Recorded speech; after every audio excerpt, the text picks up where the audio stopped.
In the time of Rasulullah sallallahu alaihi wasallam and until now, a lot of things have been attributed to Sayyidina Sulaiman alayhi salam, which are untrue. One of which is magic. There are some of al-Yahud, the Jews, who attribute magic to Sayyidina Sulaiman. And the whole story of the temple also is attributed to Sayyidina Sulaiman alayhi salam. For example, the Jews or the people of the book, they associate Sulaiman alayhi salam with someone called Asmodeus, A-S-M-O-D-E-U-S. And this Asmodeus was the chief of the devils. And they associate him with Sayyidina Sulaiman alayhi salam, and they say that this devil, chief of the devils, was the one who assisted Sulaiman in building and constructing, and he is the one who used to tutor and teach Sulaiman magic, and to teach him many of the skills that they say Sulaiman had. And you would find that many cults and movements, they attach themselves to Sulaiman. Many of these secret orders, they claim that they go back to Sulaiman. And the most famous of them is the Masonic movement, Al-Masoniya, the Freemasons.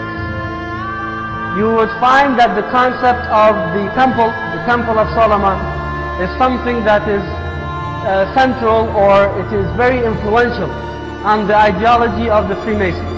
Also movements like the Kabbalah and some of these other mystical Jewish cults, they practice magic which they claim they have learned from Sulaiman, and it goes back, they claim that the lineage goes back to Sulaiman.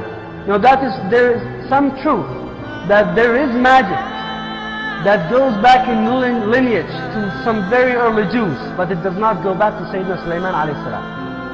It all goes back to where? Where did the Jews learn this magic?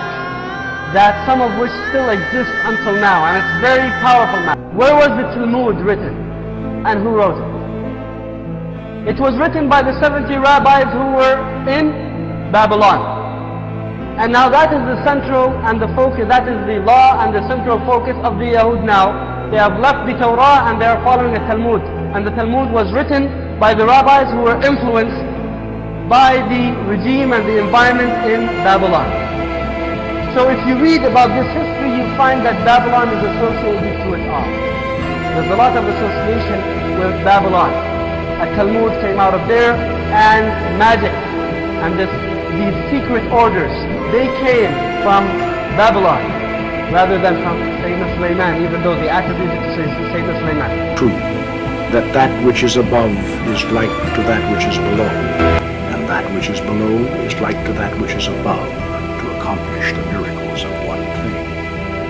Based upon this profound revelation, the Magi of classical times, the later medieval sorcerers, and the Renaissance magicians believed that the human mind was a miniature functioning model of the vast universe itself.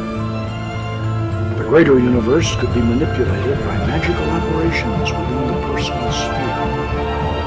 Hermes Trismegistus had even gone so far as to suggest that in days of old men had created their own lesser gods. Theories by themselves do not produce results. For results, the magician still depends today, as he did thousands of years ago, on methods and techniques. Since time immemorial, magicians have placed themselves and others into states of trance, during which visions and oracles were received. We now know that this process was hypnotic, and that all the phenomenon we have come to associate with modern hypnosis was in fact known and practiced by ancient sorcerers under the guise of fascination, spellcasting, and enchantment. Something hypnotic and something large enough to provide a viewing service. Yes, the speculum, the dark mirror, and what better entrance into those caverns measureless to man the poet Coleridge had envisioned in his mystic eye. It had to be the dark mirror, but how to use it How to make it actually work, I asked myself. And then something that I had read the year before jogged my memory. Something about the use of dark mirrors in the Far East. The final clue had been sitting on my bookshelf all the time. The book was called Tantra, the Yoga of Sex by Omar Garrison. In this work, the author described an ancient Oriental method of invoking the images of previous incarnations from the reflection of one's own face in a dark mirror flanked by candles. As I reread this section of Garrison's book, I felt a shiver of excitement. Guardians of the Waters, Golden Dawn style, invoking ritual was revealed. And at the conclusion of the ceremony, he would employ the vanishing version of the same rite to close and seal the gateway between the worlds. Ata, Melku, Mega Buddha, Mega Duda, Neolam, Om.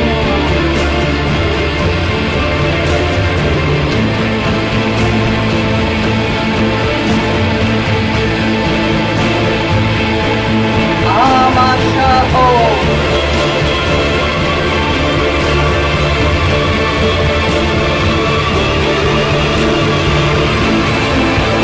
Adonai.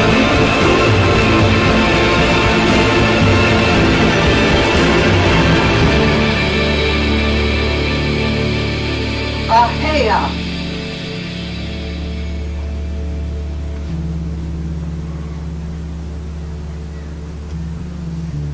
Ata, Gabor, Leolam, Adonai.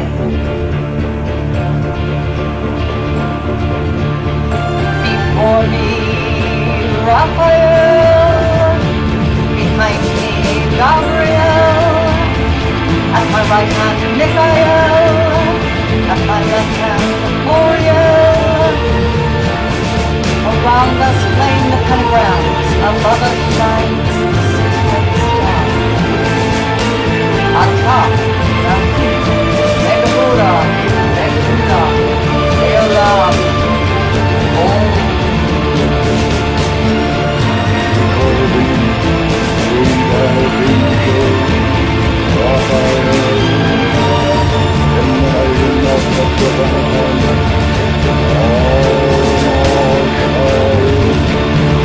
Come to us, O guardian of the Eastern Quadrant, Master Teacher.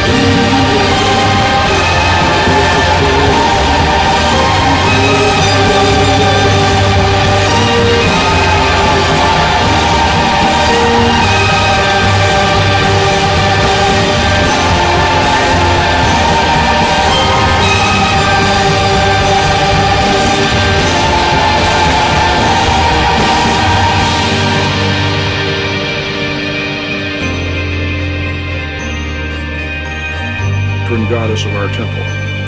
It was in her honor and through her inspiration that I founded the Order of the Temple of Astarte in 1970 to properly teach Solomon's magic to worthy students of the art. We have continued this tradition in an unbroken continuity for 25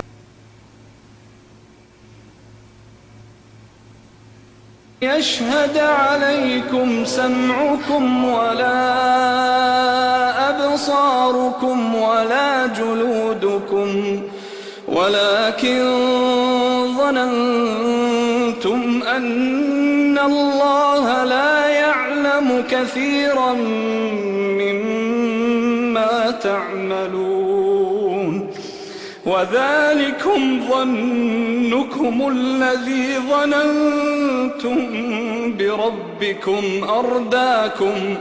أرداكم فأصبحتم من الخاسرين فإن يصبروا فالنار مثوى لهم وإن يستعتبوا فما هم من المعتبين وقيضنا لهم قرناء فزينوا لهم ما بين أيديهم وما وحق عليهم القول في قد خلت من قبلهم من الجن والإنس إنهم كانوا خاسرين.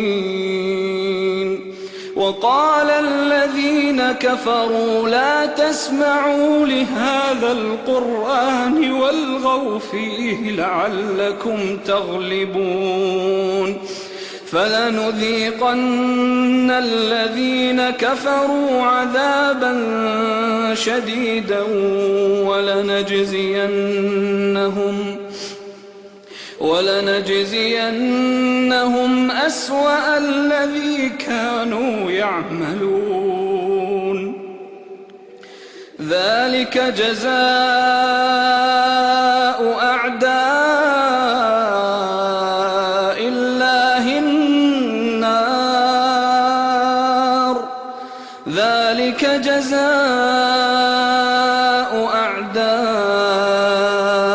الله النار لهم فيها دار الخلد جزاء بما كانوا بآياتنا يجحدون. وقال الذين كفروا ربنا أرنا الذين أضلانا من الجن والإنس نجعلهما تحت أقدامنا ليكونا من الأسفلين.